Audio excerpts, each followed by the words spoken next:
வார்த்தைக்காக எடுக்கப்பட்ட வசனம் வந்து லூக்கா 4:23.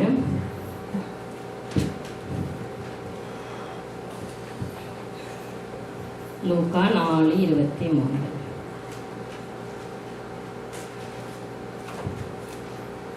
அவர் அவர்களை நோக்கி, வைத்தியனே, உன்னைத்தானே குணமாக்கிக் கொள் என்கிற பழமொழியை சொல்லி, நாங்கள் கேள்விப்பட்டபடி கப்பர்நகூம் ஊரில் உன்னால் செய்யப்பட்ட கிரியைகள் அவைகளோ, அவைகளை உன் ஊராகிய இவ்விடத்திலும் செய் என்று நீங்கள் என்னுடன் சொல்லுவீர்கள் என்பது நிச்சயம். ஆமென், ஆமென். அப்ப பாருங்க, இன்றைக்கு இந்த நாள்ல நாங்க வந்து அநேக நேரத்துல இந்த நாள்ல கூட வந்து எல்லாரும் கொரோனா வியாதி எல்லாம் வியாதியை குறிச்சு தான் நாங்க இந்த நாள்ல நாங்க எல்லாரும் புலம்பிக் கொண்டிருக்கோம். ஆனபடியா கர்த்தர் இந்த நாள்ல அந்த வார்த்தை என்னோட பேசினதுக்காக கர்த்தருக்கு நான் சோத்திரம். இந்த நாள்ல கூட உங்களுக்கு முன்பாக இந்த வார்த்தையை நான் வைக்க விரும்புறேன். இந்த எல்லாருமே இந்த நாள்ல ஒரு பயப்படுற காரியம் வந்து நோய் நோய் நோய், எங்க போனா நோய், அங்க போனா இந்த மாஸ்க் போடாட்ட கொரோனா வந்துரு, கை கழுவாட்ட போனா, அதாவது அந்த எண்ணமே எங்களுக்குள்ள இருக்கிறபடியா தான் இன்றைக்கு நாங்க அதுல இருந்து கடந்து செல்ல முடியாம இருக்கு. ஆனா அப்படி அந்த வார்த்தை என்ற நாள்ல கர்த்தர் என்னோட இடப்பட்டபடி அதை நான் உங்களுக்கு பங்கு கொள்ள விரும்புறேன். மறுபடியும் நான் வாசிக்கிறேன். வைத்தியனே, சிஸ்டர் 4:23 வாசிங்க. திருப்பி இருக்க வாசிங்க பாப்பா. அவர் அவர்களை நோக்கி, வைத்தியனே, உன்னைத்தானே குணமாக்கி கொள் என்ற பழமொழியை சொல்லி, நாங்கள் கேள்விப்பட்டபடி கப்பர்நகூமில் உன்னால் செய்யப்பட்ட கிரியைகள் எவைகளோ, அவைகளை உன் ஊராகிய இவ்விடத்திலும் செய்யென்று நீங்கள் என்னுடனே சொல்லுவீர்கள் என்பது நிச்சயம். ஆமென், ஹல்லேலூயா. அப்ப இந்த நேரத்துல ஆண்டவர் பாருங்க, வைத்தியனே உன்னைத்தானே குணமாக்கி கொள் என்று சொல்ல ஒரு பழமொழி அந்த நாள்ல இஸ்ரவேல் ஜனத்தின் மத்தியில நடந்திருக்குது.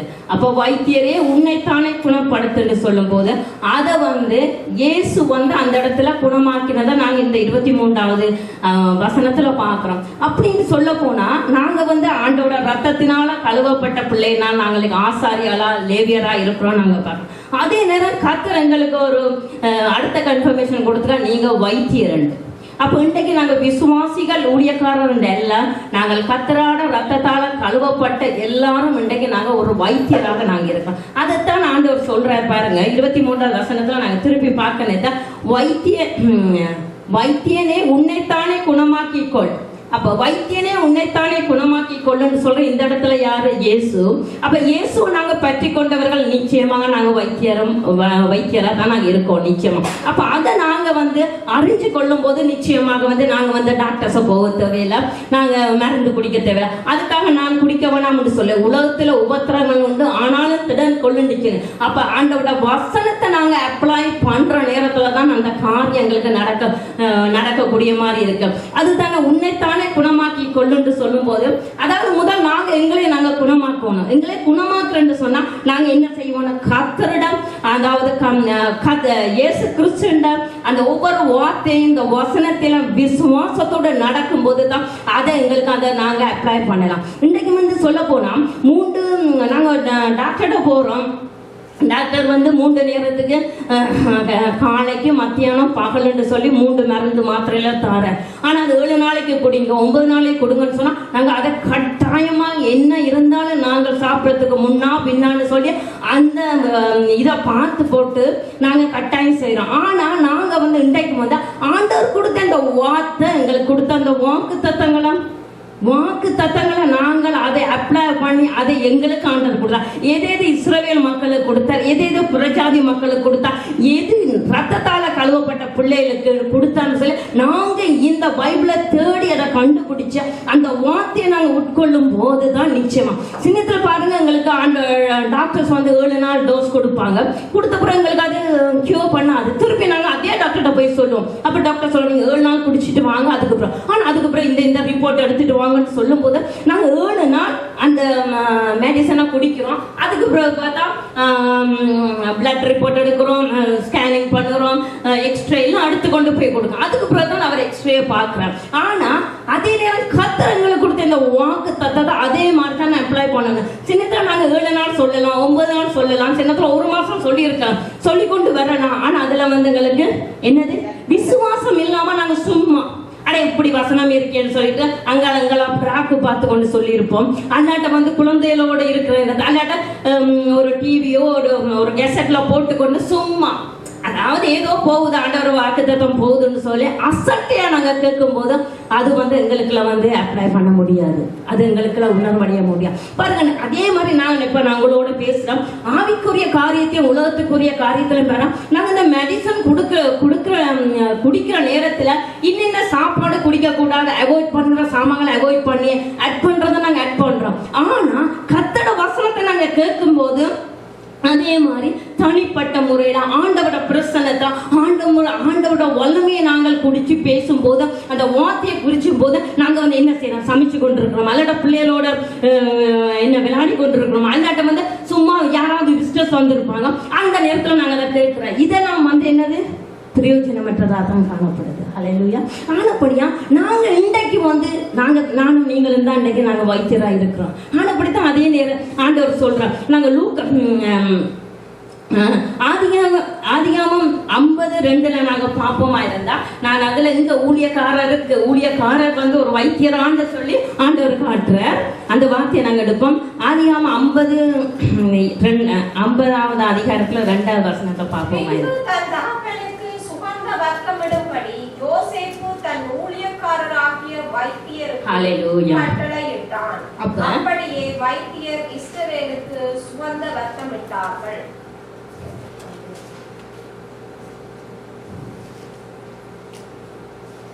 தன் தகப்பனுக்கு சுகந்த வர்க்கமிடும்படி யோசேப்பு தன் ஊழியக்காரனாகிய வைத்தியருக்கு கட்டளை இட்டார் சொன்னா. அப்போ ஊழியக்காரர் வந்து ஒரு வைத்தியர்னு சொல்லி நான் இதுல உங்களை கோடிட்டு காட்டுறேன்.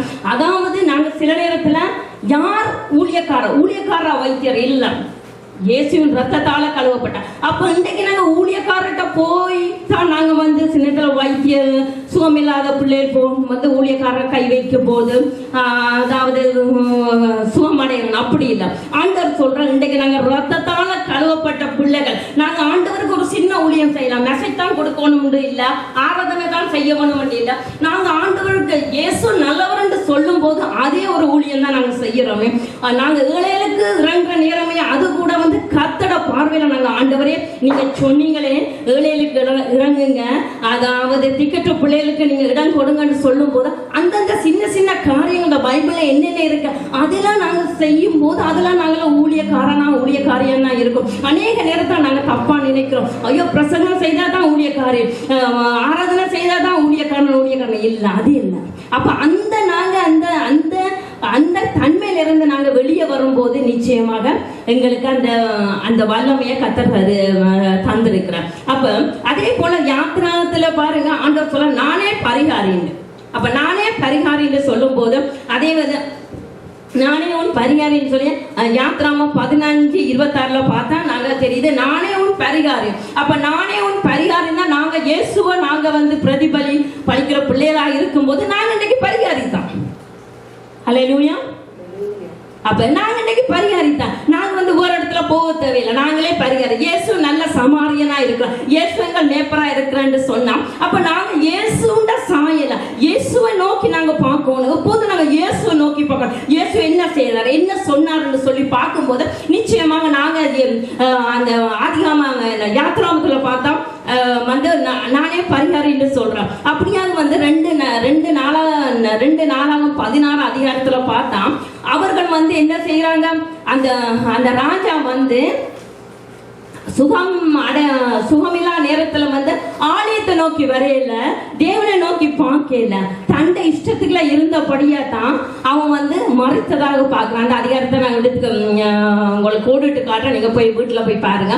அந்த 2:16 அதிகாரத்துல பார்க்க அந்த ராஜா அது வருத்தம் சொன்ன உடனே சபையை தேடியோ அல்லது ஆசாரிய தேடி அவன் வரையில ஆனப்படியா தான், அதாவது நீ நானும் உன்னை அற்பமாக. அதான் ஆண்டவர் சொல்றேன், நீ என்னையே 4 பேருக்கு முன்னால நீ என்னைய சொல்லாம இருந்தா நீ என்னிடத்துல வரும்போது நானும் உன்னை அறியேன்னு தான் சொல்றோம். இந்த வார்த்தைகள் எல்லாம் நாங்க எங்களுக்கெல்லாம் அப்ளை பண்ணி பார்க்கும்போது தான் எங்களுக்கு அந்த வல்லமை வருது. அதே நேரம் பார்த்தா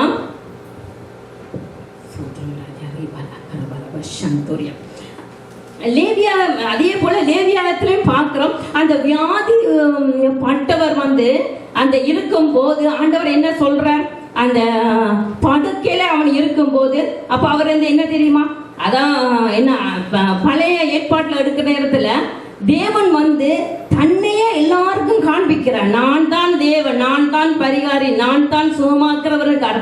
ஆனா அந்த ஜனங்கள் வந்து வழங்கா கழுத்துள்ள ஜனங்களா இருந்தபடியே தான் அந்த நேரத்துல பாருங்க, அவர் வந்து அந்த பிள்ளையாம போற நேரத்துல அந்த படுக்கையிலே அவர் சொல்றார், என்ன ஒரு வார்த்தை வருது, நீ படுக்கையில இருந்து தங்க மாட்டேன். அந்த படுக்கையிலே அவர் மரணம் அடிச்சதை நாங்க பாக்குறோம். ஏன் அப்ப அந்த நேரத்தில் ஆண்டவர் சொல்றார், இஸ்ரவேல தேவன் இல்லையோ, இஸ்ரவேல தேவன் இல்லையோ கேட்கிறேன். அப்ப என்ன, நான் உனக்கு பரிகாரியா இருக்கிறேன், நான் உனக்கு சுகம் கொடுப்பேன், ஆனா நீ வந்து வேற வேற இடத்த நீ போய் தேடி போடுற, ஆனா இப்படிதான் உனக்கு நான் சுகம் கொடுக்க மாட்டேன். நீங்க இன்றைக்கு நாங்களும் நீங்களும் இன்றைக்கு சபைன்னு சொல்லி சபைக்கு வரும்போது நிச்சயமாக இல்ல, யாருக்கும் வேதனை இருக்காது, யாருக்கும் நோய் இருக்காது. அப்ப கீலியாத்தின் பிசின் தைலம் இல்லையோ, ஏன் என் குமாரன் சொஸ்தமாகவில்லை. கீலியாத்தின் பிசின் தைலம் என்று சொல்லும் போது அது தேவ பிரசனன், தேவ சபை, தேவன் ஆராதிக்கிற இடம். அப்ப அந்த இடத்துல நாங்க வரும்போது நிச்சயமாக எங்களுக்கு சுகம் உண்டு. நாங்க ஆலயத்துக்கு வரும்போது என்ன சாட்டு போக்கு இல்லாம ஆலயத்துக்குள்ள வரும்போது ஆலயத்தை ஆண்டவர் விசேஷித்த விதமாக ஆண்டவர் சபையை நேசிக்கிறார். அதாவது சபையில இருக்கிற ஜனங்கள் எல்லாம் கூடி ஆராதிக்கிற அதை வந்து இன்னைக்கு நாங்க ஆராதனை செய்யறோம்னு சொன்னா, நான் இல்லை நின்று செய்யறோம்னு சொன்னா நான் அல்ல, அதாவது சபையையும் பரிசுத்த ஆவியானவரை ஒன்றிணைக்கிற நேரம் தான் இந்த ஆராதனை நேரம். அதுக்காக நீங்க பாடுறீங்களா நாங்க பாடுறீங்களா எல்லாம், நாங்க எல்லாரும் இந்த இடத்துல வந்து சுகந்த வாசனை ஆண்டவருக்கு நாங்கள் தூபத்தை நாங்கள் ஏற்றும் போது அந்த சுகந்த வாசனம் வந்து ஆண்டவருக்கு ஒரு மகிமையை கொண்டு வருது. அதாவது ஆண்டவர் சொல்ற, எனக்கு கொடுக்க வேண்டிய கணத்தை கொடுங்க, எனக்கு கொடுக்க வேண்டிய கணம் எங்கேன்னு கேட்கிறாரு. நாங்கள் பெற்றோருக்கு கொடுக்க வேண்டிய கணம் அங்கே, பிள்ளைகளுக்கு கொடுக்க வேண்டிய கணம் அங்கே, ஆசாரியல லேவியருக்கு கொடுக்கிற கணம் அங்கே ஆண்டவர் கேட்கிறார். அப்ப அந்த கணத்தை கொடுக்கும் போது கர்த்தர் எங்கள் மீது பிரியமா இருக்கிறார். ஹல்லேலூயா. அப்படியாக இந்த நாள்ல நாங்க வந்து அப்போஸ்தல நாட்கள்ல கூட விசுவாசிகள் அப்போஸ்தல நாட்கள்ல கூட ஆண்டவர் அந்த பரிசுத்த ஆவியானவர் வந்து இயேசு சுத்தி திரிய நேரத்தை உலகத்துல இருந்த போது அவர் வந்து பாருங்க, ஒரு திமிர்வாரக்காரனை கொண்டு வந்து திமிர்வாரன் இல்ல, அந்த அதாவது அந்த என்ன சொல்றது, அது ஒரு வியாதிக்காரன் ஒரு தகப்பன் கொண்டு வர, சரியா? அப்ப அவருக்கு வந்து கொண்டு வந்தோன்னு அவர் வந்து தேடுற யார என்ன இயேசுவை தேடுற. அப்ப அந்த இடத்துல இயேசு இல்ல, விசுவாசிகள் தான், என்ன அதாவது சீடர்கள் தான் இருந்தார்கள். அப்ப சீடருக்கு முன்பாக அவங்க அந்த தகப்பனார் கொண்டு வந்து அப்படி கொண்டு வந்து அந்த மகனை விடுற, இவருக்கு சுகம் வரும், இவருக்காக ஜெபிங்க. அப்ப அந்த ஜெபிக்கிற நேரத்துல அவர் வந்து அதாவது கொண்டு வந்த அந்த மகனை கொண்டு வந்த தகப்பனுக்குல என்ன இல்லை தெரியுமா, விசுவாசம் இல்லை. அவர் தேடினது இயேசு, ஆனா இயேசுவோட சீடர்களை தான் அங்க நின்றார்கள். அப்ப அதாவது ஒரு அதாவது ரெண்டு, இப்ப பாருங்க, நீங்க சுவிட்ச் பல்பும் போட்டிருந்து நீங்க சுவிட்சை ஆன் பண்ணினா தான் லைட் பத்தும், பல்பை போடாம சுவிட்ச் ஆன் பண்ணினா லைட் பத்தாது. அதே போல பல்ப் இல்லாம சுவிட்சை போட்டாலும் இது போவாது. அது ரெண்டுக்கும் கனெக்ஷன் இருக்கிற மாதிரி எங்களுக்குலாம் அந்த விசுவாசம் இருக்கணும். அதாவது ஜெபிக்கிறா வர்றாளுக்கும் விசுவாசம் இருக்கு, நாங்களும் விசுவாசத்தோட ஜெபிக்கணும். அப்பதான் அது வந்து சுகம் அடையும். அப்ப பாருங்க, இந்த தகப்பனாருக்கு வந்து விசுவாசம் இல்லை, இயேசு இல்ல, சீடர்கிட்ட கொண்டு வந்து என்ன செய்ய அங்கெல்லாம் பாக்குற அந்த அதிகாரத்தை நீங்க பாக்குறதுலாம் அங்காலையெல்லாம் அவர் தேடி பார்க்கிறார். ஆனா வந்து இயேசு இல்ல, என்ன சீடர்கிட்ட கொண்டு வந்து கொடுக்கும் போது சீடர் ஜெபிக்கிறாரு. ஜெபிச்சோன்னா சுகமடையுதா? இல்லை. ஏன் சுகமடையல? தகப்பனாருக்கு விசுவாசம் இல்லை. அதுக்கு அப்புறம் அங்க ஒரு கலக்கம் நடக்குது. அப்ப நடக்கிற நேரத்துல பாருங்க, அந்த நேரத்துல இயேசுக்கு பார்த்து என்னத்துக்காக இந்த கலக்கம் என்று சொல்ற நேரத்துல சீடர்கள் சொல்லுறார்களே, அப்ப சீடர்கள் அந்த தகப்பனார் சொல்றாரு வந்து, நான் இங்க கொண்டு வந்தேன், இவர்கள் ஜெபிச்சார்களே, இந்த மகனுக்கு சுகம் அடையவில்லை. அப்ப ஆண்டவர் கேட்கிறார், உடனே கேட்கிறார் தகப்பனார்ட்ட, நீ விசுவாசிக்கிறாயான்னு. வேற ஒன்றும் கேட்கலையே, ஏன் நீங்க அப்படி ஜெபிக்கல, ஏன் இப்படி ஜெபிக்கலன்னு சீடரையும் அதட்டவும் இல்லை, ஒன்றும் செய்யல. அப்ப பாருங்க, அந்த இடத்துல அவருக்கு தெரியும் அந்த தகப்பனாருக்கு விசுவாசங்கள். இதே போலதான் இன்றைக்கும் நாங்களும் ஏதாவது ஒரு நோய்வாய் பற்ற நேரத்துல அந்த பெரிய பாஸ்டர் தான் எங்களுக்கு ஜெபிச்சா சரி, அந்த இடத்துல கொண்டு போனதான் ஜெபிச்சா சரி, இவர்கள் கைவச்சு ஜெபிச்சாதான் சரி, அதெல்லாம் தப்பு. அப்ப யாரா இருந்தாலும் ஆண்டவட நாமத்துல, இயேசுவி நாமத்துல நாங்க ஜெபிக்கும் போது அங்க அற்புதம் உண்டு, அதிசயம் உண்டு. அப்ப நீங்க வந்து யாரா இருந்தாலும், நாங்க இன்றைக்கு ஒரு நோயாளியா கொண்டு வந்தா நீங்க அவர்களுக்கு போகும்போது உங்களுக்கு அந்த விசுவாசம் இருக்கும், எல்லாம் இந்த ஊழியக்காரர் எனக்கு ஜெபிச்சா எனக்கு சுகம் வரும், இந்த விசுவாசி சிஸ்டர் ஜெபிச்சா, இந்த பிரதர் ஜெபிச்சா எனக்கு சுகமாகும்னு சொல்லி சின்னத்துல நாங்க வந்து பலவீனம் தான், எங்களுக்காக ஜெபிக்க இயலாது, எங்களுக்கு வாக்கு தத்தங்கள் சொல்லி ஜெபிக்க இயலாது. அப்ப நாங்க ஜெபிக்கிற சகோதரிடத்தையோ சகோதரத்துல கொண்டு போகும்போது எங்களுக்கு அந்த விசுவாசம் இருக்கணும். ஐயோ, அந்த ஆண்டவட நாமத்துல நாங்க அவர்களுக்கு கொண்டு போனதுல அந்த விசுவாசத்துல அவர்கள் சுகம் அடைவாங்க. ஆனா அந்த விசுவாசம் தான் இந்த நாள்ல நடந்து கொண்டிருக்கோம். அதை இயேசுவே எங்களுக்கு முன் காட்டி இருக்கிறான். இப்படியான அதுக்கு பிறகு பாருங்க, அந்த சீடர்கள் வந்து இயேசுட்ட கேட்கிறார், ஏன் இயேசுவே நாங்க இதை வந்து நாங்க ஜெபிக்கும் போது அந்த அவருக்கு ஏன் சுகம் பெற? அப்ப அவருக்கு இருக்கிற என்ன தெரியுமா, என்ன சொல்ற, அதுல என்ன சொல்ற, உங்கள்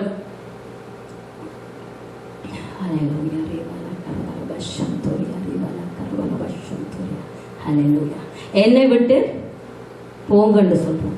அதாவது விசுவாசம் இல்ல சந்தாதி எங்களை விட்டு போண்டான்னு சொல்றான். அப்ப அவங்களுக்கெல்லாம் அந்த விசுவாசம் இருக்கே இல்ல, அதைத்தான். அப்ப அதுக்கு பிறகு அந்த இயேசு சொல்ற, உன் அப்ப அந்த தகப்பனா ஒரு இடத்துல தன் விசுவாசம் வரும்படி ஜெபிக்காண்ட சொல்ல, ஒரு நேரத்தில் கேட்கிற, என் விசுவாசம் வர்ஷிக்கப்பட ப்ரே பண்ணுங்க.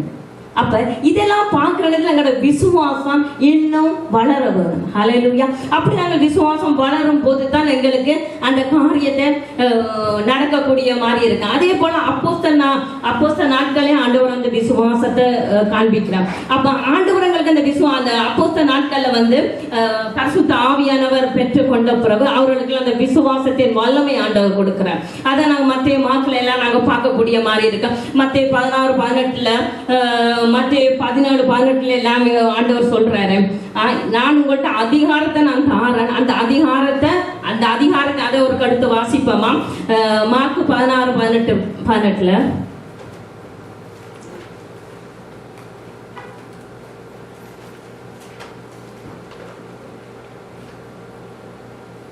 சர்ப்பங்களை எடுப்பீர்கள், சாவுக்கு ஏதுவானது ஒன்றை குடித்தாலும் அது அவர்களை சேதப்படுத்தாது. வியாதியஸ்தர் மேல் கைகளை வைப்பார்கள், அப்பொழுது அவர்கள் சொஸ்தமாவார்கள். சிஸ்டர், அப்ப வியாதிஸ்தர் மேல் நீங்க கைகளை வைக்கும் போது குணம் அடைவீங்கன்னு ஆண்டவர் எங்களுக்கு அந்த வல்லமையை கொடுத்துட்டார். ஆனப்படியே நாங்க பயப்படாம வியாதிஸ்தர் மேல் கைகளை வைத்து நாங்க ஜெபிக்கலாம். சில நேரத்துல வந்து நாங்க கை வச்சாலும் சில நேரத்துல, அதாவது ஆண்டவர் சில இடத்துல கை வைக்கிறார், சில இடத்துல வார்த்தையை கொண்டு அப்ளை பண்றார். அப்ப பாருங்க, அப்ப சில இடத்துல பாருங்க அவர் வந்து கைகளை வைத்து குணமாக்குறார். சில இடத்துல அந்த வார்த்தைகள் பாருங்க, அந்த 100க்கு அதிபதியான அவருக்கு அந்த என்ன சொல்ற அந்த வேலைக்காரி இடத்துல வந்து ஆண்டவர் சொல்றாரு பாருங்க, அவன் வந்து கேட்கிறான், இயேசுவே நீர் ஒரு வார்த்தை சொல்லணும். அப்ப அவர் இங்கிருந்தே சொல்லுவாரு, உன் வேலைக்காரி சொஸ்தமாகும். அப்ப அந்த வார்த்தை போகுது, சரியா? அப்ப அதே போலதான் நாங்கள் சில நேரத்துல நீங்க வந்து வாத்தியார சொல்லி பாருங்க, இல்லைன்னு சொன்னா அதுக்கு மேல கைகள், அது வந்து பரிசுத்த ஆவியானவர் உங்களுக்கு ஒரு கைடன் கொடுப்பார். சில நேரத்துல நீங்க அந்த நோயாளிகளுக்காக ஜெபிக்கும் போதே எங்களுக்கு அந்த வல்லமையை ஆண்டவர் தரும்போது பாருங்க, வல்லமையை தரும்போது ஆண்டவரே அதை சொல்லுவார், நீ கையை வை, அல்லாட்ட அந்த வார்த்தையை வைங்க. அது அப்படி நாங்க ஒவ்வொரு நாள் ஆண்டவரோட பிரசனத்துல, ஆண்டவரோட வார்த்தையில, ஆண்டவரோட வசனத்துல நாங்க வளர்ந்து எந்த நாளும் நாங்கள் சார்ஜ் பண்ணி கொண்டிருந்தா எங்களோட ஃபோன் வந்து ஒரு நாளும் ஆஃப்லுக்கு போகாது. அப்படி நாங்கள் எந்த நேரம் ஆண்டோட பிரச்சனத்தை நாங்கள் சார்ஜ் பண்ணியே கொண்டே இருக்கோம். அதுக்காக ஒரு வேலை இல்லாமல் இல்லை. நாங்கள் என்ன வேலை செய்தாலும் எங்கள் ஆத்மா ஆண்டவரோட கனெக்ஷனாக இருக்குமா இருந்தால் நாங்கள் எந்த நேரம் யாருக்காக ஜெபிக்கிறதுல ஆவியானவர் எங்களுக்கு சொல்லக்கூடிய மாதிரி. அதே போல் நாங்கள் ஒரு ஊழலுக்குலாம் நாங்கள் என்டர் பண்ண போகும்போது ஆண்டவர் அந்த வார்த்தையை உங்களுக்கு இந்த பைபிளில் வாசிக்கிற வார்த்தைகள் ஆண்டவரை நினைவுபடுத்தும். அல்லாட்ட அந்த ஸ்டோரி உங்களுக்கு நினைவுபடுத்தும். அவங்களுக்கு ஏற்ற நேரத்தில் ஏற்ற வார்த்தையை உங்களுக்கு கொடுக்க கற்றுக்கு. அதான் சொல்கிறான், இளைத்தவனுக்கு இளைப்பாறுதல் அடைக்க ஏற்ற நேரத்தில் நான் உங்களுக்கு வார்த்தையை போடுவோம். அதாவது எங்கள் வாயில நாங்கள் படித்த நாங்கள் இல்லை, நாங்கள் என்ன பைபிள் காலேஜுக்கு போகணும் முடியல, டிகிரி எடுக்கணும் முடியல. ஏற்ற நேரத்தில் ஏற்ற வார்த்தையை ஆண்டவர் எங்களுக்கு கொடுப்பா. தான் கல்விமானி நாவுகளை உனக்கு தந்தறிவான்னு சொல்லு ஆண்டவர் சொல்கிறார். அப்போ அந்த நேரத்தில் ஏற்ற வார்த்தையை கொடுக்கும்போது நீங்கள் வந்து தொட வேணுமா அல்லாட்ட வந்து அந்த வசனத்தை அப்ளை பண்ண வேணுமா. சின்னத்தில் பாருங்க, குடிக்கிறதுக்கும் மருந்து ஆண்டவர் கொடுக்கு. நாங்கள் டாக்டர்கிட்ட போனால் குடிக்கிறதுக்கும் மருந்து இருக்கு, சிலது வந்து க்ரீம் வந்து பூசுறதுக்கும் இருக்கு. அதே மாதிரி நிச்சயக்கொள்ளுங்க. சில வார்த்தையினால் சுகமாகும், சிலது வந்து நாங்கள் தொட்டு எங்கள் கரங்கள்ல ஆண்டவர் எங்களுக்கு வல்லமையை தந்திருக்கா. பாருங்க, அந்த இயேசு நடந்து போகும்போது அந்த நெருக்கடியில அந்த நெருக்கமான இடத்துல கூட இயேசு பாருங்க அந்த ஒரு ஸ்திரீ அவட அந்த என்ன அதாவது தன் வஸ்திரத்தை தொட்ட போது அவருக்குள்ள இருந்து ஒரு வல்லமை. ஆனா இவ்வளவு நெருக்கமா இருக்குன்னு சொல்லுங்க, நெருக்கத்துக்குள்ள எத்தனை பேர் தொட்டு இருப்பாங்க. ஆனா அது அவருக்கு தெரியல. ஆனா அவருக்குள்ள இருந்து ஒரு வல்லமை போய் அந்த மகளை சுகம் மறுக்கிற நேரத்துல அவருக்கு அவருக்கு தெரியுது. எனக்குள்ள இந்த ஒரு வல்லமை போற நேரத்துல அவர் கேட்கிறார், என்ன என் ஆடையை தொட்டவர் யாருன்னு கேட்கிறார். அப்ப அந்த வல்லமங்களுக்கு போகும்போது நிச்சயமா சுகம் பெறும். ஹல்லேலூயா. அப்படியாக நீங்களும் ஜெபிக்கும் போது ஆண்டோட வசனத்தை அப்ளை பண்ணி ஜெபிக்கும் போது உங்களுக்கு ஒரு வல்லமை கடந்து சென்று அவர்களை அப்ப நீங்க ஜெபிக்கிறதுக்கு கொண்டு இருக்கிற நேரமே உங்களுக்கு தெரியும். ஹல்லேலூயா. இதெல்லாம் என் வாழ்க்கையில் அற்புதமா எந்த வாழ்க்கையில் அது வந்து கிரிய செய்து கொண்டிருந்தபடி நான் உங்களுக்கு சொல்றேன். சின்ன நான் ஜெபிக்கிற நேரம் எனக்கு ஒரு வல்லமை கடந்து செல்லும். அப்ப நான் உடனே ஜெபம் முடிச்சபடி சொல்லுவேன், சிஸ்டர் நீங்க கவலைப்படாதீங்க, உங்களுக்கு சுகம் கிடைச்சிட்டாங்க. சில நேரத்துல அப்படி வராது. சில நேரத்துல வார்த்தை தான் அவங்களுக்கு அந்த வார்த்தை கிரிய செய்யணும்னு சொன்னா அவைகளுக்கு அந்த விசுவாசம் வரணும். அப்ப சில நேரத்துல நாங்க அதுக்காக எல்லா நோயாளிகளுக்கும் நாங்க ஜெபிக்கும் போது நடக்கும் நான் சொல்லல. அதாவது அந்த சில நேரத்துல ஆண்டவருக்கு தெரியும் உங்களுக்கு அசவிசுவாசமா இருந்தா நாங்க வார்த்தையை அப்ளை பண்ற நேரத்துல அவளுக்கு அந்த வார்த்தை அவளுக்குள்ள கிரிய செய்யும். அல்லாட்ட அந்த வார்த்தையில அவருக்கு ஒரு நம்பிக்கை இருக்கு. ஆண்டவரே நீங்க தழுவினால் குணமானீங்க, நீங்களே அந்த ரத்தம், நீங்களே அந்த வல்லமை அப்படி சொல்லும் போது நீரே என் பரிகாரி, நீரே எனக்கு கம்ஃபர்டர் அப்படி சொல்றேன்னா அந்த வார்த்தை அவைகளுக்குள்ள கிரிய செய்து அந்த இடத்துல அந்த சுகத்தை பெற முடியும். ஹல்லேலூயா. இப்படியாக ஆண்டவர் ஒவ்வொரு நேரத்துல ஒரு அதே ஆனப்படிதான் நாங்க இயேசுவை நாங்க நோக்கி பார்க்கும் போதுதான் இந்த மாதிரியான காரியங்கள் உங்களுக்கு தெரிகிறது. அப்ப இன்னைக்கு நானும் நீங்களும் வந்து வியாதியாக நாங்க இருக்க போறது இல்லை. ஆனா வியாதி வரும், விக்னங்கள் வரும், இல்லையே நான் சொல்லல. ஆனால் அதை மேற்கொள்ள எங்களுக்கு கர்த்தருக்கு அதிகாரத்தை கொடுத்துட்டேன். நான் என்ன விசுவாசிக்கிறவன் என்னிலும் பெரிய காரியங்கள் செய்வார்னு சொல்றேன். ஹல்லேலூயா. அப்ப அவரை நாங்க விசுவாசிக்கிறவர் என்று சொல்லி இன்னாரும் நாங்க அறிஞ்சா டாக்டரை உருவாக்கினவர் அவர் தான், மெடிசனை உருவாக்கினவர் அவர் தான், இல்லையா நான் சொல்லல. ஆனாலும் எங்களுக்கு பரமபிதாவா இருக்கு. அவர் இல்லாம ஒன்றுமே இங்க நடக்காது. இன்றைக்கு நினைச்சா இன்றைக்கு எவ்வளவு டிகிரி படிச்சவங்களா இருக்கலாம், ஒரு கார் விபத்துல மறிக்கலாம். மறைச்ச அன்றைக்கு என்ன ஒன்றுமே இல்லை. இன்னைக்கு எத்தனையோ டாக்டர்ஸ் அழிஞ்சு மறைச்சிருக்கிறாங்க. ஆனா அப்படின்னு என்னது மெட்டாக்கலையெல்லாம் அந்த அப்படின்னு இல்லை. அதை நாங்க அப்ளை பண்ற நேரத்துல தான் நாங்க குணமாக்கக்கூடிய மாதிரியா இருக்குது. ஹல்லேலூயா. அப்படியாக நாங்க அவரோட கொண்ட அன்பு, பொறுமை, கிருபை எல்லாம் நாங்க எங்களுக்கு முதலாவது அப்ளை பண்ணி பார்க்கணும். இன்றைக்கு வந்து டாக்டர்ஸ் எல்லாம் வந்து அவர்கிட்ட அதாவது சக்சஸா போறதுக்கு முதல் ஒரு மெடிசனை வந்து தவளை, எலி குரங்கு இப்படியான காரியத்துக்களை வந்து அவங்க வந்து அதை அனுப்புறாங்க. அனுப்பி அந்த 3 நாளைக்கு இதை கொடுத்த இந்த மருந்து கொடுத்த அந்த என்ன அந்த எலி எப்படி இருக்குது, பள்ளி எப்படி இருக்கு, மீன் எப்படி இருக்கு, அப்படி ரிசர்ச் பண்ணின பிறகு தான் இந்த அமெரிக்க போற தருவாயில இருக்கிற அந்த மென்ஸருக்கு அதை கொடுத்து அதை பார்க்குறாங்க. அதுக்கு பிறகு தான் அதை அப்போ அவர் டாக்டர்ஸ் கூட அப்ளை பண்ணி பார்க்குறாங்க, இதுக்கு வேலை செய்யுமா, இதுக்கு வேலை செய்யுமா, இதுக்கு வேலை செய்யும். அப்போ முதலாவது அப்படியான காரியத்தை கத்தர் கொடுக்கும்போது இயேசுவை ஏற்றுக்கொண்ட நாங்கள் முதலாவது அதை அப்ளை படுத்தணும். அப்ப நாங்க முதலாவது எங்களுக்கு அதை குணப்படுத்தணும், சீர்படுத்தணும். அப்ப எங்களுக்கு அந்த பொறுமை இருக்கணும், அந்த அன்பு இருக்கணும், அந்த விசுவாசம் இருக்கணும், அந்த கிரியை எங்களுக்குள்ள இருக்குமா இருந்தா நாங்க முதலாவது மற்றவங்களோட முதலாவது நாங்க இயேசுவை ஏற்று நாங்க இயேசுவோடு நடக்கிற அந்த அனுபவமா இருக்குமா இருந்தா நாங்க ஒரு குணமாக்குற பரிகாரியரா மாற முடியும். ஹல்லேலூயா. இன்றைக்கு நானும் நீங்களுமே அந்த குணமாக்குற பரிகாரியா நாங்க இருக்கிறோம். ஹல்லேலூயா. அதே போல வந்து லூக்கா 22:32 பாப்போம், எடுப்போமா?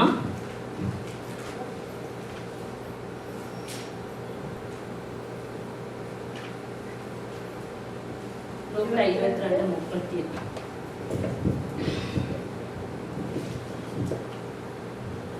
அதற்கு அவர்கள், ஆண்டவரே, இதோ இங்கே 2 பட்டயம் இருக்கிறது என்றார்கள். அவர் போதும் என்றார். இல்ல சிஸ்டர், லூக்கா 22:32. நானும் உன் விசுவாசம் ஒளிந்து போகாதபடிக்கு உனக்காக வேண்டிக் கொண்டேன். நீ குணப்பட்ட பின்பு உன் சகோதரரை ஸ்திரப்படுத்து என்றார். ஆமென், ஆமென். அப்ப இதெல்லாம் பாருங்க, ஆண்டவர் சொல்றான், முதலாவது உன்னை சுகமாக்கு, அதுக்கு பிறகுதான் உன் சகோதரனை சுகமாக்குன. அதாவது ஆத்மாவுல ஆத்மாவுல இருக்கிற காரியத்தை நாங்க பார்க்கிறோம். சில டாக்டர்ஸ் போனா பாருங்க, இன்றைக்கு ஒரு கேன்சர் பேஷண்ட் எடுத்தா ஒரு சிலர் டாக்டர்ஸ் வந்து சொல்லுவாங்க, பேஷனுக்கே சொல்லிடுவாங்க, இந்தாங்க 3 மாசம், இந்தாங்க நீங்க வீட்டை கொண்டு போங்க, அவர் இன்றைக்கு மறிக்க போறேன். அப்ப அது வந்து அந்த ஆத்மாவை என்ன செய்யும், 3 மாசம் இல்லை, உடனே மரணத்துக்குள்ள கொண்டு போயிடும். சரியா? அப்ப முதல்ல அந்த ஆத்மாவை நாங்க ஆதாயப்படுத்த தெரியணும். அந்த ஆத்மாவுக்கு நாங்க நல்ல குணத்தை சொல்லணும். இல்ல நீங்க நல்லா இருப்பீங்க, கனகாலம் இருப்பீங்க, இல்ல இதெல்லாம் கியூ பண்ணல, இதெல்லாம் நத்திங், இந்த மெடிசனை கொடுத்தா நீங்க வாழ்நா முழுக்க வாழலாம், இதெல்லாம் நத்திங் அப்படி சொன்னதுல அந்த ஆத்மா, ஓ அப்படி டாக்டர்ஸ் அப்படி சொல்லிட்டாரு. அப்ப நாங்க குணமாக்குற வைத்தியர் அப்படி இருக்கும்போது நாங்க எங்கட பேசுற வார்த்தை, பேசுற காரியம் வந்து மனுஷரை வந்து குணப்படுத்துறோம். அதைத்தான் இதெல்லாம் நாங்க பார்க்கிறோம். முதல்ல எங்களை குணமாக்கிட்டு அடுத்தது உங்க சகோதரனை குணமாக்கும். அப்ப எங்களுக்கு அந்த காரியம் எங்களுக்கு இருக்கணும். அதான் சில நேரத்துல பார்த்தா சில டாக்டர்ஸ் போனா, ஐயோ அந்த டாக்டர்ஸ் கைராசி டாக்டர்னு சொல்ல போன என்ன தெரியுமா, அவர் வந்து அப்படி ஒரு பேஷண்ட் எடுத்தோன்னா நல்லா கேட்பான். முதல்ல உங்களோட வியாதியை கேட்கணும், நீங்க இங்க எப்படி இருக்கிறீங்க, யார்கிட்ட பிள்ளை, அப்படியா உங்களோட சகோதரம் எப்படி, அப்படி இப்படி விசாரிக்கிற நேரத்துல பாருங்க, சின்ன பிள்ளையில கொண்டு போனா அதுக்கு முதலாவது கேண்டி எல்லாம் கொடுத்து அவையில வந்து தங்கள பக்கத்துல அணைக்கிறாரு. அப்ப அதற்கு பிறகு அந்த பிள்ளைகளுக்கு அந்த டாக்டர்ஸ்ட போறோம்னு சொன்னா பெரிய ஒரு சந்தோஷம். அப்படி அதைத்தான் நாங்க வந்து இந்த நாள்ல செய்ய வேண்டியதா இருக்குது. அதாவது நாங்க முதலாவது இந்த இயேசுண்ட அந்த குணங்களை நாங்க கொண்டு வரும்போது அந்த ஆத்மா எப்படியா இருந்தாலும் அந்த ஆத்மா குணம் அடையும். சின்னத்துல நாங்க சில இடங்கள்ல நாங்க அந்த ஆபரேஷனுக்கு போறதுக்கு முதல் பாருங்க, அவங்க சொல்லுவாங்க அவங்களோட கதைங்க இவங்களோட கதைங்க. ஒரு சிலர் வந்து ஆபரேஷனுக்கு போறதுக்கு முதல் உண்மையா ஆண்டவரோட பிள்ளைகளை குறிச்சு நான் பேச, சிலர் வந்து அப்படி இல்லை, நீங்க மறிக்காதீங்க அப்படி இப்படின்னு ஜெபிப்பீங்க. ஒரு சிலர் அப்படி இல்லை, இயேசுவே நீ நல்ல பரிகாரி, நீரே அவருக்கு சுகத்தை கொடுக்கிறாரு, நான் வைத்தியரா இருக்கிறேன், அப்பா நீங்க தாண்ட உங்க கருத்துல மகனை ஒப்பு கொடுக்கிறேன், நீரே அந்த சந்தோஷம் மகிழ்ச்சியும் கீத சத்தனை செய்ய பண்ணுறீங்க. அப்படி சொல்லும் போது அந்த ஆத்மா இவ்வளவு சந்தோஷப்படுது. நீங்க திருப்பி வருவீங்க, திருப்பி வந்தப்புறம் நாங்க அங்க போனோம் இங்க போவோம்னு அருமையான மனைவி பேசுவாங்க, அருமையான பிள்ளைகள் பேசும், அருமையான கணவன் பேசும்போது அந்த ஆத்மா என்ன செய்யுது, குணமடையுது. இதெல்லாம் வந்து இயேசு சொல்லி எங்களுக்கு தார. ஹல்லேலூயா. அப்ப நேரம் கடந்து போறபடியா அடுத்தது நான் ஒன்று எரேமியா ஏசாயால பாருங்க ஏசியா புத்தகத்துல பார்த்தா ஏசியா வந்து அவர் வியாதியரா இருக்கும் போது அவரோட அந்த சீலெல்லாம் புடுங்காம இருக்கு, கட்டாம இருக்கு. ஆனபடியத்தான் அந்த வியாதி அவரை வந்து மரணத்துக்கு நேராக கொண்டு போகுது. அப்ப நாங்க ஒரு காரியம் எங்களுக்குள்ள நடக்கும் போது அதை முதலே நாங்க அதை டிஸ்டோல் பண்ணணும்.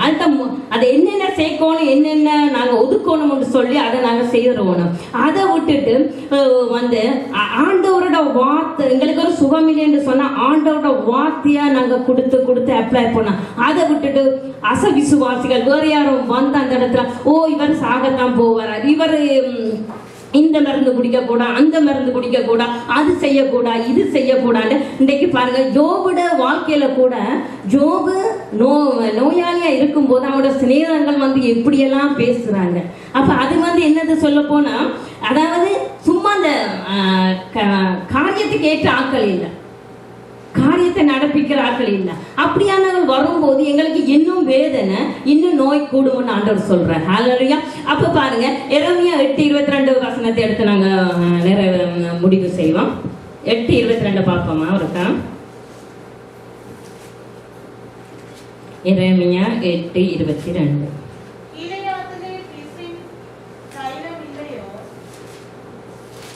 ஓம் சிஸ்டர் தான்.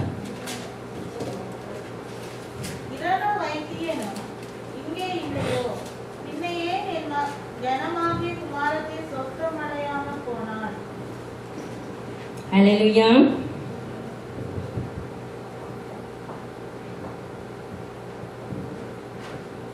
கீலியாத்திலே பிசின் தைலம் இல்லையோ, கீலியாத்திலே பிசின் தைலம் இல்லையோன்னு சொன்னா அது என்ன கீலியாத்துன்னு சொன்னா நான் ஆரம்பத்திலே சொன்னேன் அது சபை.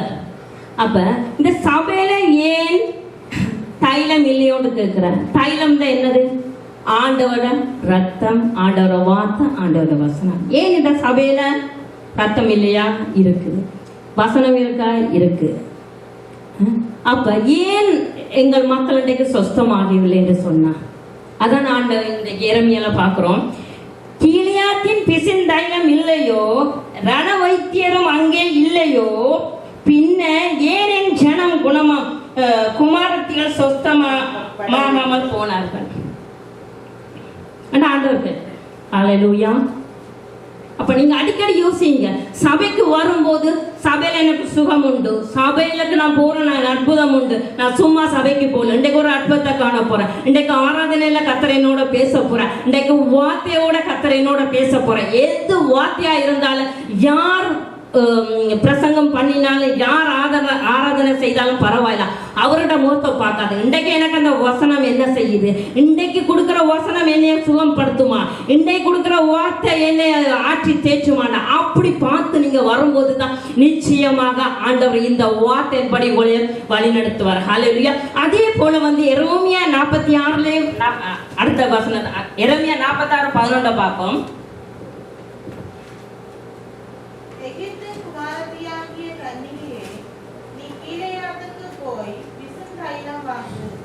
ஹல்லேலூயா. வாசிங்க சிஸ்டர்.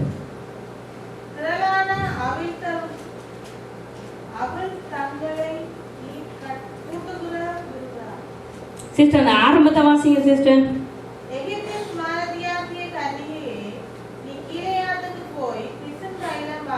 ஆமென் ஆமென். அப்ப அதுல என்ன சொல்றாரு ஆண்டவர்? குமாரத்தியே போய் கீலேயாத்துல போய் பிசின் தைலத்தை வேண்டியது. அப்ப குமாரத்தியே, குமாரனே நீ போய் பீலியாத்துல பிசின் தைலத்தை வேண்டுன்னு சொன்னார். பீலியாத்தின்னு சொன்னா மறுபடியும் சொல்றோம் சபை. அந்த சபையில போய் நீ குணம் அடைய, அந்த சபையில போய் வார்த்தை உனக்கு சுகம் அடிக்கும், அந்த சபையில போய் அந்த ஆராதனை நின்று உனக்கு சுகம் கிடைக்கும். அதைத்தான் ஆண்டவர் அதை சொல்றார். அதே போல வந்து நாங்க எரேமியாவே 51:8 நாங்க உங்களுக்கு கோடிட்டு காட்ட விரும்புறேன் சிஸ்டர். அதை வாசிங்க இருக்கா? 51:8.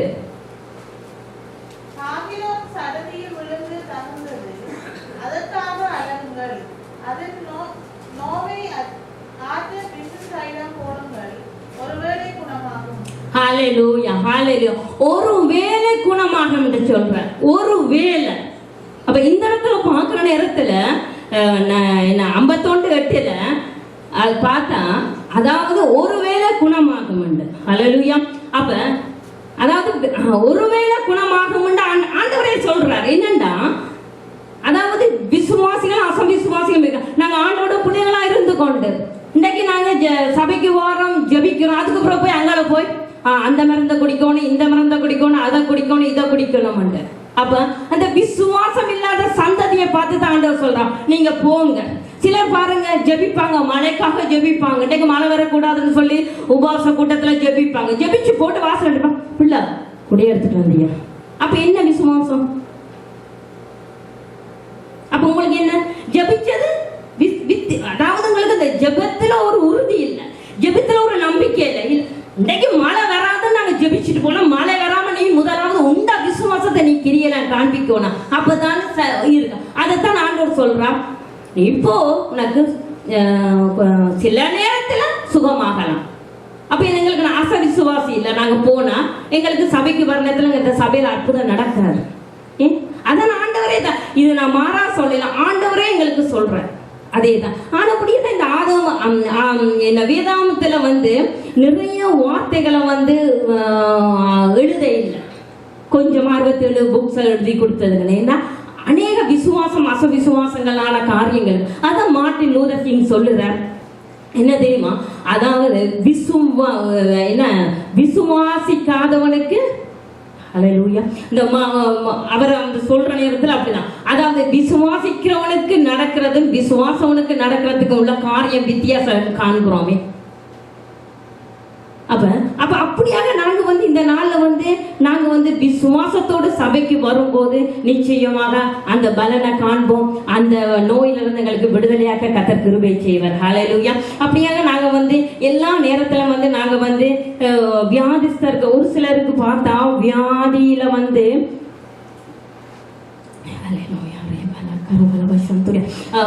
அதாவது டாக்டர்ஸுக்கு போனாதான் எங்களுக்கு வியாதி சுகமாகும். காலில் கையில வருத்தம் இருந்தா அந்த ஆபரேஷன் செய்யத்தான் வேணும். எவ்வளவு ஊழியக்காரர் ஜபிச்சாலோ, ஊழியக்காரோ விசுவாச பிள்ளைகள் ஜபிச்சாலும், அதாவது அல்லடா வாக்குத்தத்தம் தீர்க்க தரிசனமா நீங்க ஆபரேஷன் இல்லாம கத்துறவங்களுக்கு சுகப்படுத்துவார்னு சொன்னாலும் அவரோட இருதயத்துல இல்ல, அந்த டாக்டர்கிட்ட போனா இவ்வளவு காசை செலவழிச்சு நான் இதை செய்தா தானே.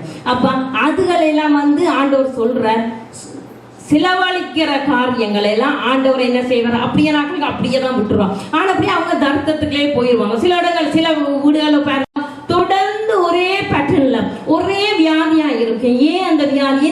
அவங்க அப்ளை பண்ற அப்படித்தான். எங்கட அப்பாவுக்கு ஹார்ட் அட்டாக் இருந்தது, இப்ப எங்கட அம்மாவுக்கு டயபிட்டிஸ் இருந்தா, ஆனப்படி எனக்கு டயபிட்டிஸ். அப்போ உங்களோட வார்த்தையின் படித்தான் நடக்கும்னு ஆண்டவர் சொல்றேன். அப்ப நாங்க ஆண்டோட வார்த்தை அப்படி சொல்லும் போது நமக்கு அந்த கேர்ஸ விட்டேங்க. எனக்கும் அந்த சந்ததியிலிருந்து வருந்த டயபிட்டிஸ் இந்தியோட இந்த நிமிஷத்தோட என் சந்ததிக்கு இருக்க முடியாது. என்னால் அது உடைக்கப்படுது. அந்த ஜெனரேஷன் கேர்ஸை நாங்க உடைக்கும் போது நிச்சயமா அதுல ஒரு வல்லமை உண்டு. ஹல்லேலூயா. அதான் அதே போல தொடர்ந்து வர்ற அந்த பேட்டர்னை நீங்க உடைச்சு பாருங்க, கர்த்தர் பெரிய காரியத்தை செய்யலாம். யாராவது உங்களுக்கு அசவிசுவாசமா சொன்னா அவர்களை கடிந்து கொள்ளுங்க. அதுக்காக அந்த ஆக்களை நான் கடிந்து கொள்ளல, இயேசுவின் நாமத்தால் இயேசுவே கடிந்துக்கலாம். பேதுருவை பார்த்துதான் அப்பால போ சாத்தான் பேதுரை சொல்ல, பேதுருக்கு பின்னால கிரிய செய்யற காரியத்தை ஆண்டவர் சொல்றான், அப்பால போய் சாத்தான். ஹல்லேலூயா. அப்படியான இந்த நாள்ல நாங்க ஒவ்வொரு பிள்ளைகளும் நாங்கள் இன்னைக்கு வைத்தியராக இருக்கிறோம். லூக்காண்டு சொல்ல போனாலே அது ஒளின்னு பார்க்கிறோம். இந்த லூக்கா புத்தகத்துல பாருங்க, லூக்கா ஒளியா இருந்தா. லூக்காட புத்தகத்தை நீங்க வாசிக்க வாசிக்க வாசிக்க வாசிக்க உங்களுக்குள்ள ஒரு அனோட்டிங் அடைந்தது. ஏன்? லூக்கா ஒரு ஒளி. அப்ப நானும் நீங்களும் இன்றைக்கு ஒளியா இருக்கிறோம். இயேசுவை பிரதிபலிக்கிற பிள்ளைகளா இருக்கும் போது எங்களுக்குள்ள என்ன வியாதி வந்தாலும், இந்த கொரோனா வியாதி வரலாம், என்ன இருந்தாலும் நீங்க பயப்படாதீங்க. ஹல்லேலூயா. உண்மையா தான் சொல்றோம். கொரோனா உண்டு சொன்னாலும் நாங்க பயப்படும். உலகத்துல உபத்திரம் உண்டு. ஆண்டவரே நீங்களே நாரி நரமும் வைத்திருக்கல உங்களோட உயிர் தந்த வல்லம் எனக்கு அப்படி நீங்க சொல்லி சொல்லி அப்ளை பண்ணி பாருங்க. இந்த நாள்ல நீங்க நோயோ நானும் நீங்களும் இன்னைக்கு வைத்தியராக இருக்க கத்துக்கணும். ஆசாரியா லேவியராக இன்னைக்கு ஆண்டவர் எங்களை வைத்தியராக கொடுத்துருக்கோம். எல்லா எங்களுக்குள்ளே அந்த சப்ளிமெண்ட்ஸ் எல்லாம் எங்களுக்கு தந்துட்டார். ஆனால் அப்படி நீங்கள் கவலைப்படாதீங்க, கர்த்தரோடு கூட இருந்து இந்த நாள் இந்த வார்த்தை எங்களுக்குள்ள இடப்பட்டதுக்காக கர்த்தருக்கு சோத்திரம். ஆமாண்டவரே சோத்திரிக்கிறோம் ராஜா. நன்றி நன்றி ராஜா. அப்பா இந்த நாளை நேரங்களே வைத்தியராக ராஜா நீர் எங்களை கொண்டு வந்தீங்களே ராஜா. குணமாக்குற மருந்து நீர் ஆண்டவரே. உங்க வார்த்தை எங்களை குணமாக்குதே ராஜா. உங்க வல்லமை எங்களுக்கு குணமாக்குதே ராஜா. எல்லாருக்கும் கிடைக்க முடியாத ஆண்டவரே அந்த பிரசனத்தை எங்களுக்கு தந்தீங்களே ராஜா. வல்லமையை தந்தீங்களே ராஜா. வார்த்தையில நாங்கள் நிலைத்திருக்க ராஜா. அப்பா இந்த வார்த்தையை கேட்டு இருக்கிற ஒவ்வொரு பிள்ளைகளுக்கும் ராஜா நீர் குணமாக்குற மருந்தாக கடந்து செல்லுங்க ராஜா. கர்த்தரே ஸ்தோத்திரம் ராஜா. எந்த இடத்துல நாங்கள் கைகளை வைக்கணும், எந்த இடத்துல கைகளை நீட்டணும், எந்த இடத்துல உமது வார்த்தையை அப்ளை பண்ணணும்னு சொல்லி ராஜா. அப்பா எங்களுக்கு அந்த மெடிசன் எப்படி ஆண்டவரே டேப்லெட்டா இருந்தது, எப்படி அது ஓயில்மனா இருந்தது போல ராஜா இந்த நாள் எங்களுக்கு ஆண்டவரை உதவி செய்யுங்க ராஜா. அப்பா இதை கேட்ட ஒவ்வொரு பிள்ளைகளுக்கும் ராஜா இந்த நாள் அவர்கள் வைத்திருந்து சொல்ல ராஜா. கர்த்தர் நீங்க கிருபை பாராட்டினீங்களே ராஜா. அப்பா என் வாழ்க்கையில் அதை நான் அப்ளை பண்ணி ராஜா கர்த்தாவே இந்த நேரத்துல உமது ஆண்டவரை பிள்ளைகளுக்கு ராஜா அப்பா கொடுக்க எனக்கு கிருபை பாராட்டினீங்களே ராஜா. அதுக்காக துதிக்கிறோம் சோதரிக்கிறோம் ராஜா. நீர் எல்லாத்தையும் பொருட்படுத்தி வழிநடத்துங்க. சகல துதிக்க நமக்கு ஒருவருக்கே செலுத்தும். இயேசுவின் நாமத்தில் ஜெபிக்கிறோம் நல்ல பிதாவே. ஆமென் ஆமென்.